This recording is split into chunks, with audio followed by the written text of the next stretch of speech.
হে friends, কি খবর সবার? নিশ্চয়ই ভালো।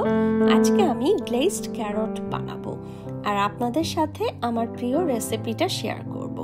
সো ক্যারটসগুলো চিকন করে কেটে একটু বয়েল করে নিব, বাট মেক শিওর এটা যাতে নরম না হয়ে যায়, জাস্ট হালকা বয়েল।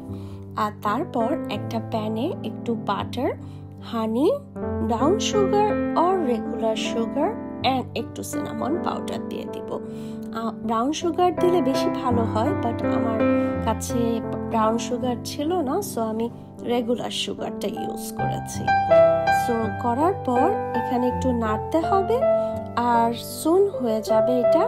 আপনি যদি এটা সিদ্ধ আগে করে না নেন তাহলে এখানে বেশি টাইম রেখে এটা কুক করতে হবে, বাট বিকজ আমার ক্যারটসগুলো একটু হালকা সিদ্ধ করা ছিল, সো কুইকলি আমার এটা রেডি হয়ে গেছে। অবশ্যই জানাবেন কেমন লাগলো।